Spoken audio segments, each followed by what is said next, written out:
Litwin, and I guess I'll tell you a bit about myself before I start my presentation. I'm originally from Montreal. I ended up doing an MBA in Queen's University in 1980. Moved to Toronto, and if you could believe it, I became a left-wing anti-nuclear activist. And in the early 80s, I was organizing anti-nuclear demonstrations in Ottawa and Toronto, and I was part of a planning group for a bunch of demonstrations, and I was a socialist. Nuclear power, not anti-nuclear weapons. Okay. And back then, the big thing was cruise missile testing. I was protesting cruise missile testing in Canada.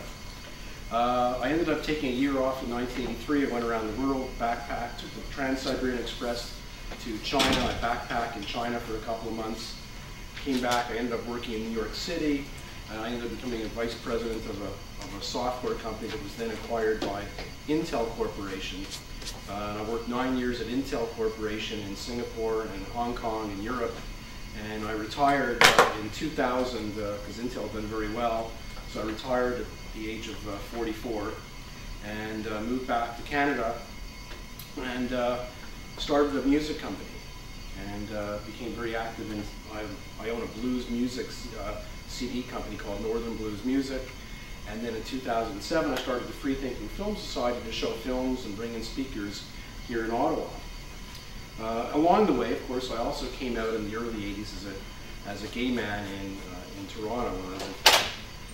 And I also made the transition from being a left-wing socialist to joining the Conservative Party in Ottawa in sort of 2005. And I had to write a book, so I wrote a book this year. It came out in September called Conservative Confidential, Inside the Fabulous Blue Tent. And I wrote this for my left-wing friends. I wanted to write something that would tell them why I had to leave socialism and join the right. And so this was sort of an answer to them. I lost a lot of friends along the way. People were incredulous that I could be a conservative, particularly being gay. A lot of my friends were like, they just couldn't understand how could you be gay and be a conservative. It was a really strange part of my life. People wrote in blogs that I had a false consciousness. There was one blogger in town, Dr. Dog, who said that, I'll tell you a bit more of what he wrote about me, but he went ballistic when I started doing some stuff with the Conservative Party. And you know, I had a lot of friends in the music industry, and people in the music industry are very, very, very left-wing. And even as late as 2014, on Facebook, I was doing a lot of posts critical of Barack Obama. And one of my musical friends sent me an email saying that we should part company forever and never speak again. And he said to me, the basic disconnect between Harper's moralistic smugness and the fact that you're gay is a mystery I simply can't fathom. And we should never talk again. And we haven't. And so it was very painful. And that's why I wrote this book. I don't know whether he'll read it, but it's all in here, my political journey from the left to the right, and a whole lot more. But let's back up now to homosexuality in Canada. Just some things, if you don't know, homosexuality was illegal until 1969, and the criminal code in Canada back until '69 referred to homosexuals as criminal sexual psychopaths. And in 1959, the RCMP set on a mission to identify homosexuals in the civil service. And so they started opening files and they were identifying people. And in the early 60s, they developed a machine called the fruit machine. And the fruit machine was sort of like a lie detector. They would attach it up to you and they would measure your pupil dilation and your skin response, and they would show you pictures of naked women and men. And if you had the wrong response, you would be identified as a homosexual. And the machine caused terror in the civil service because some people had false positives. And if you had a false positive, you'd be out. So around at least 100 people lost their jobs. You could see one of the fruit machines in the War Museum. It was a particularly awful time. And by 1967, the RCMP had files on over 9,000 suspected homosexuals. Homosexuality was legalized in '69. But even after that, it was really quite a bad time. In the 1970s, a lot of newspapers wouldn't accept gay advertising, and in fact, the Toronto Star wouldn't accept gay ads. Gay people were prohibited from even entering the country. So at the border, if they discovered you were homosexual, you were not allowed to enter. Gays could not serve in the military until 1992.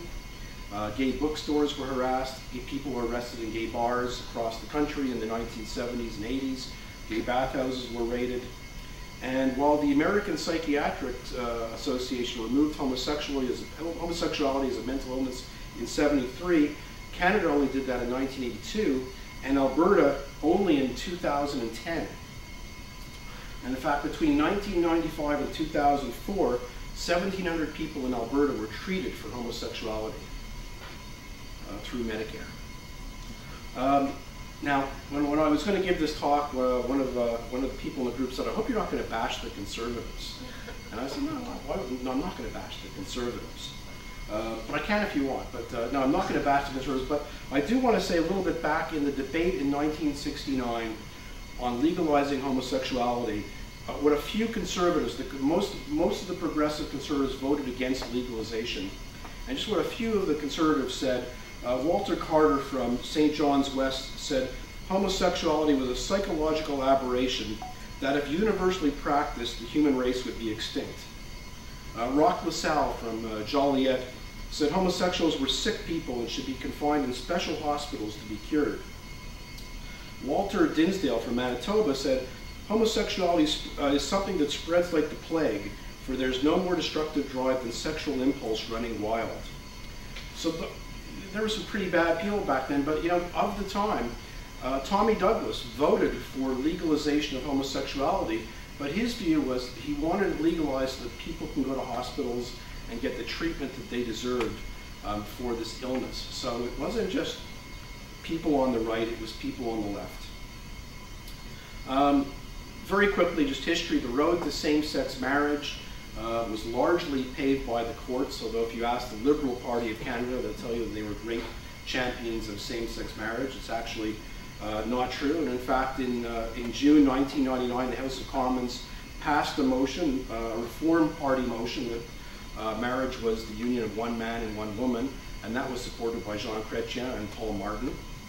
And the Liberals only supported same-sex marriage when the courts went that way. Now, one of the things that I discuss in my book, which is shocking, is that if you talk about the gay intelligentsia, the people who are writing the gay newspapers in Canada, the gay organizations, they were also opposed to same-sex marriage. And they were opposed to same-sex marriage because marriage itself is heterosexist.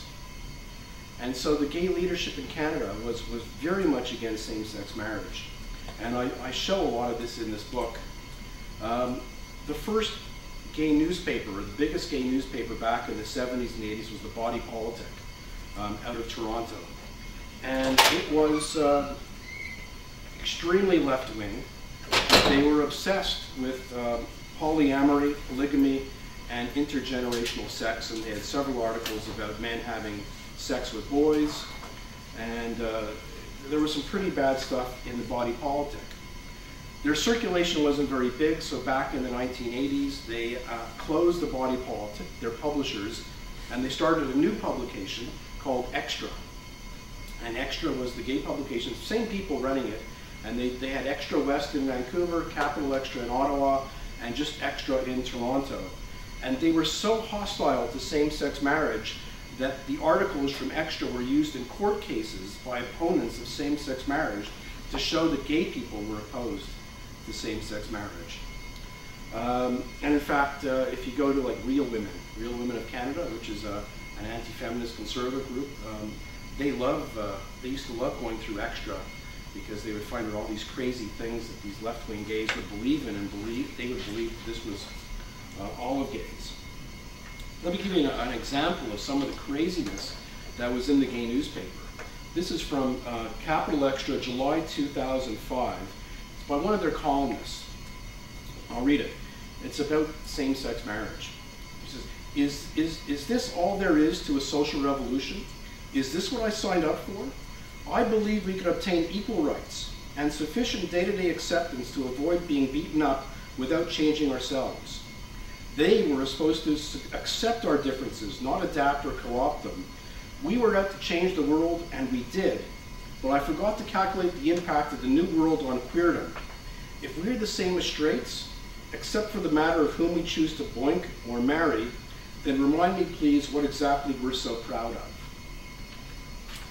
So, and there's so much more. I mean, I have a lot of this stuff in my book of their writing. They were so upset. They were so angry. And of course, what really made them angry in the gay press was the fact that the rank and file, ordinary gay people across the country, wanted same-sex marriage. And these people couldn't understand. Why do you want something like that? Why do you want something that's so horrible, so conservative, so against what we stand for? Then, I don't know if you remember, but in 2008, when after Stephen Harper won election, they decided to raise the age of consent. So the age of consent in Canada was 14, and there was a case in 2005 of this Texan who came to Canada and because he wanted to have sex with this 14-year-old boy. And so the Conservatives decided to raise the age of consent to 16, and that was supported by the Liberals, and it was supported by the NDP as well. All parties supported raising the age of consent. But the gay intelligentsia went ballistic. They were very, very, very angry. How could you do this? And of course, they weren't angry at the Conservatives because they expected the Conservatives to be horrible, but they're really angry at the NDP and the Liberals, and particularly angry at Jack Layton, who supported it, and Liberals like Hedy Fry and Bill Graham, and they felt that young gay people had been abandoned by their allies. Then I want to talk a little bit about Harper derangement syndrome. We all know, I'm sure you've heard some craziness about Stephen Harper, but there was no more craziness than the gay press. The gay press went absolutely ballistic about Stephen Harper. In March 2004, the editor of Capital Extra said that, quote, "the Conservatives are a scary bunch." Another columnist said that she was freaking out a little bit over the possibility that no longer progressive Conservatives might form a government. Prime Minister Stephen Harper, it's a frightening thought. In May of 2004, David Wahlberg said, "Conservatives may choose their words more carefully these days, but they remain the mean-spirited xenophobes they've always been." And then in 2005, Stephen Harper, after a speech, said, "God bless Canada," and that really made them crazy. And Gareth Kirkby, who was the editor of Capital Extra, wrote, "Monsignor Harper waits in the wings. We'd better get ready for a battle for our rights that our opponents will cast in terms of biblical proportions. When God gets called into Parliament, he's seldom there to help the outcast." And then there was January 2006, when Capital Extra ran this newspaper. Its headline was "Harper's Holy War on Homos." You could pass that around. So I was living in Ottawa, and here's this big, huge headline, "Harper's Holy War on Homos." So what was Harper's Holy War on Homos? This is written by David Wahlberg, and Canadians were about to be subjected to a crusade, a rampage of fundamentalist Christianity and a subversion of multiculturalism to, quote, "mine the rich diversity of religious intolerance and make Canada a mosaic in the many hues of hate. The core Canadian values of social harmony, tolerance, and mutual respect were going to be replaced with a hodgepodge of the world's most progressive religious prejudices." Wahlberg likened Harper to, quote, "an extreme Islamist who goads the faithful against social permissiveness and decadence, quote, exploiting misunderstanding, fomenting bigotry, shredding the social fabric." So there I was in Ottawa at the time reading this stuff. You know, I'd pick up the gay newspaper and read this sort of crap. And I can't tell you how frustrating it is to read this. I mean, it's just so over the top. And then when the Conservatives got into power in 2006, they actually started a little bit of an outreach to the gay community. So that year, the Out Games, which is the Gay Olympics, was in Montreal, and they sent Senator Michael Fortier to represent the Conservative government, and he was booed at the Out Games. And of course, Capital Extra was ecstatic that he was being booed. They were very, very happy. Then in December 2006, I don't know if you remember, Harper had promised a free vote on same-sex marriage. And it was not an issue that Stephen Harper really cared about. He put no energy into it. There was one day of debate in the House of Commons, and same-sex marriage passed. And of course, even that upset the people at Capital Extra, and they went ballistic with some of their coverage. Right after that, they had an article in Capital Extra, 60 Reasons to Dump Harper, full of craziness. And they even went crazy at Capital Extra on the Afghan mission. Their international coverage was horrible. And so one of their columnists in April 2006 said this: "The modern day fight against terror, where it's hard to separate the good guys from the bad ones." And I wrote a letter to the editor saying, you know, if you can't tell the difference between Osama bin Laden and George W. Bush, then perhaps it's time for you to move to Pakistan. So I was really going crazy, and I had lunch with the editor of Capital Extra. I was very upset, and so I had lunch, and I said, well, you know, I would like to write a gay conservative column. Because there were some newspapers in the States that had started gay conservative columns, and he said to me, what would you write about? I said, well, I'd like to write about the problem for that gay people face in Muslim countries. He said, no, that's not a good topic. He said, what else would you write about? I said, well, how about the lack of diversity of thought in gay newspapers? And he looked at me and said, no, and he said, in fact, you're not going to write for us because our mission is left-wing. We have a socialist mission, and that's who we are, and so you're never going to write for us. So I decided that you know, it was time perhaps to build a network of gay conservatives. And so I started an organization at the 2008 Conservative Party conference called Gay Dominion. I already had a blog called Gay and Right, and so I started Gay Dominion, and I went out to the conference, and I had a logo, and I issued a press release. And this is where Dr. Dog, who's a blogger here in Ottawa, a socialist blogger, went crazy. He was at the conference. He was covering the conference as a reporter. And I sat down with him, and I gave him the press release, and he just ignored me. And when I got back to Ottawa, I goaded him. I said, how come you're not writing about this? Isn't this what you want, gay conservatives? And so he wrote a column, and he basically complained that I had a false consciousness, and that a gay person joining the conservatives was sort of like a Jew joining the KKK. And we had a email back and forth, and you know, it went nowhere. And fast forward to 2009. I don't know if anybody you go to the Manning Conference, but the Manning Conference here in Ottawa is an annual meeting of conservatives. In 2009, I went to the Manning Conference, and one of the lectures, they brought in this guy who had waged the war against same-sex marriage in California. And to talk about his campaign, and I was like a little nervous, and I went to this talk, and it was pretty horrible. He really made a lot of fun of gay people, and people were laughing at all the wrong places, and I decided to send a letter to the Manning Conference to complain, and which took ages and ages for Preston Manning to get back to me, but it was a pretty horrible event. And one of the people who was there as well was Jamie Watt.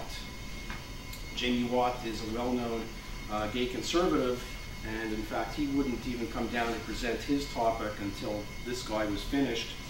And I asked one of the guys at the Manning Conference, I said, why do you do this? Why do you have this guy come in? He says, you know what, we're having balance here. We're having this guy who's presenting from California, and we're going to balance it off with Jamie Watt, who's gay. I said, but Jamie Watt's talking about focus groups. There's nothing to do with... I said, I don't know what you're doing, and he ran away from me. And Jamie Watt, to show you some of the craziness of the gay community, Jamie Watt was given an award by YGAL, which is the gay rights group, in 2009, and Capital Extra went ballistic. How could you give an award to a conservative? Just crazy, and they had these horrible columns about how awful Jamie Watt was, and they were just rabid in the gay press. And I decided to try something differently. There was a new editor that came to Ottawa in 2009, Marcus McCann, And I was then bringing in speakers, and I was bringing in a speaker to talk about the threat from Islam, Bruce Bauer, who was a well-known gay American journalist. And so I was bringing him into Ottawa to talk about Islam, and I went to see Marcus McCann, and I said, hey, this should be of interest to you and your readers, because Bruce Bauer has written one of the most important gay books the last 10 years, well, according to the New York Times. He's a very famous author, and do you want to cover this? He said, yeah, I'm very interested. I said, but how about if you organize a breakfast, I'll pay for it, of all the gay leaders to meet Bruce Bauer? He said, I'll help you. And when it finally came time for me to bring in Bruce, all of a sudden he said, well, you know, I'm going to be busy that week. I'm going to be out of town, and I don't know any gay leaders, and I don't know, we're not going to cover your event. And so here was a major gay American writer coming to town to talk about Islam, which should be of interest to all gay people, and it got no coverage in the gay press at all. And then after I brought in Bruce Bauer, I brought in another speaker called Bat Yor, who was an Egyptian woman who was expelled by Egypt in the 50s because she was Jewish. And I brought her to Ottawa, and I had a dinner at my house for Bat Yor, and Jason Kenney came to that dinner at my house. And when the dinner was over, he pulled me aside. He said, Fred, I got to tell you something. He said, we're going to do some outreach to the gay community, and we're going to bring in some gay refugees from Iran. And so if you have any ideas of how we can, you know, get more gay people involved in sponsoring refugees, but it's a very, very big initiative.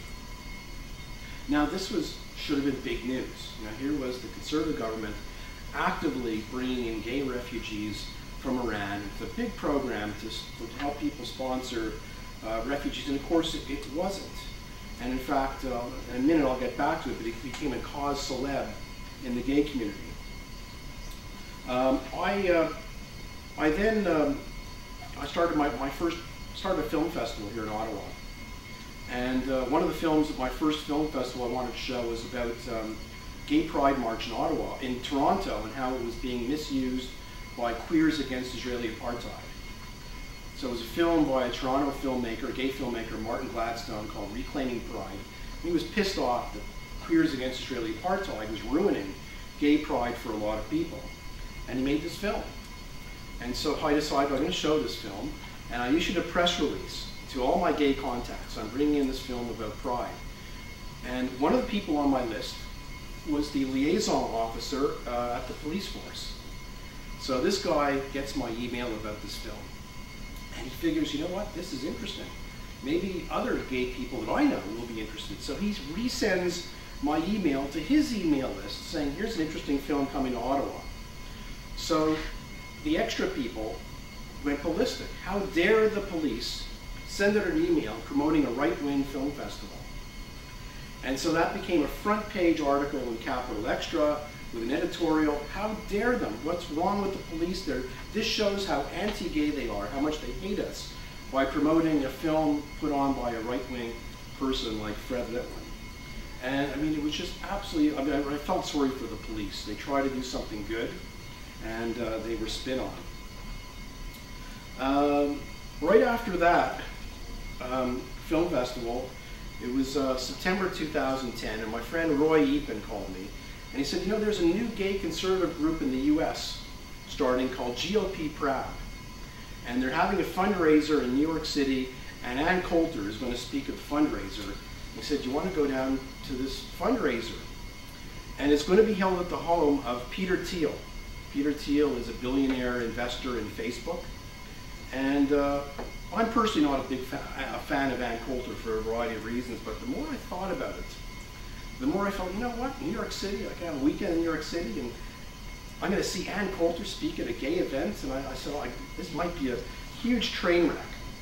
And here is the poster from, it was called HomoCon 2010. So I flew down to New York City with my boyfriend, and the party was being held. It was only an hour-and-a-half party, and you had to donate $500 to GOP Proud. So I go to, and his apartment is a multi-million-dollar apartment. It's a whole floor of an apartment building. And so my boyfriend and I, we wanted to get there early, so we'd have every single minute of this hour-and-a-half party. So we get to his building, and we're there early, and we have to wait in the lobby until they let us upstairs. And finally, they say, okay, you can go in the elevator and go up to the 4th floor. And we pile into the elevator. There's like 11 of us in the elevator, and the doors close, and the elevator doesn't go up, it goes down half a foot, and we're stuck in an elevator in New York City. And so there's 11 of us, we're packed in there, we're stuck in this elevator, and we're yelling and screaming, and people on the other side can hear us, and they're saying, don't worry, we're going to call the manufacturer of the elevator. And we're saying, don't call the manufacturer, they'll take 2 weeks to get here. Call the fire people. So anyways, the firemen in New York know how to deal with elevators. They got there in 20 minutes, they opened the door, we got out. We had to walk up 4 flights of stairs. We didn't want to take the elevator again. And I was waiting. I thought, okay, you know what? I'm going to walk into the party. They're going to welcome us for this ordeal in the elevator, but nobody cared. And we missed 20 minutes of the party. And had a drink. And by the way, anyways, had a drink, and it was time for the show to start. So Ann Coulter sets up in a corner, sort of over here. She sets up. She puts a table in front of her, and she was like a comedian. She told jokes for like 20 minutes. But all of her jokes were, she had one joke on each piece of paper. So she would sort of tell a joke and then turn the paper and tell another joke. I was like, you didn't memorize your jokes? And so she was telling these jokes, everybody's listening to her jokes. She was quite funny. And I decided, you know what, I don't want to hear Ann Coulter. I'm going to go to the food table in the back, and Andrew and I, we decided we'll eat food while everybody else is listening to Ann Coulter. And after her jokes were over, there was discussion. They got into a big fight with the audience because she's opposed to same-sex marriage. So it was a huge fight, which was very predictable. I was at least got my food in until the party was over. When the party was over, there was outrage in the conservative community that how dare Ann Coulter speak at a gay event. And she was fired from a whole bunch of events by World News Daily. WND fired her from any of their events. She was fired as a columnist by a variety of people. There was a massive backlash against her for speaking at a gay event. And she said, you know what, I speak on campus all the time to groups who don't really like me. What's wrong with speaking to gay people? So I applaud her for at least showing up. But after that was over, we had the idea, my friend Jamie Ellerton had the idea, let's do a party for gay conservatives in Canada. And my friend Roy and Jamie, we sort of got together and we decided, let's have a party, but what should we call it? And we came up with the idea to call it the Fabulous Blue Tent. How to be fabulous. And this was 2011 at the Conservative Conference in Ottawa. And so we got a designer to come in and do an invitation for the Fabulous Blue Tent. And we decided it would be a little opaque. So the invitation said, join the friends of Dorothy and their sisters at the Fabulous Blue Tent. We thought that people would understand that Dorothy, friends of Dorothy, is an old euphemism for being gay. And so this is all just, here's the invitation and a picture of me with John Baird at the party. And we had this great party, and over 600 people showed up. We had a balcony, we had a DJ. Jamie did a lot of fundraising. We had so much booze that you could choose your wine. And so we had this great party. It was really fantastic. And of course, people were a bit confused by friends of Dorothy. They weren't sure what that meant. And we got a lot of publicity. So that was a good first start of really being out and open in the Conservative Party. Now, after that, of course, the craziness of Capital Extra still continued. So right after that, if you remember James Hubley, city councillor in Ottawa, his son committed suicide. Tragic event, his son was bullied, his son was gay, blah, blah, blah, committed suicide. And so all of the top conservatives did a video on YouTube, It Gets Better. And so what happens is they put out this video, It Gets Better. Here's the helpline for help if you're gay. Extra went ballistic. And they just went crazy. How dare you make this video? And they were very upset that John Baird was in the video. And they said, quote, Having John Baird in this video is almost like saying, it gets better as long as you never ever tell anyone you're gay. And they never forgave John Baird for not coming out as a gay man, even though they would regularly publish pictures of John Baird at the party for Gay Pride outside City Hall every year. But they were very, very, very upset about that. They would never forgive him. And of course, if you know, everybody knew, but that upset him. In fact, a couple of years after that, there was a protest against persecution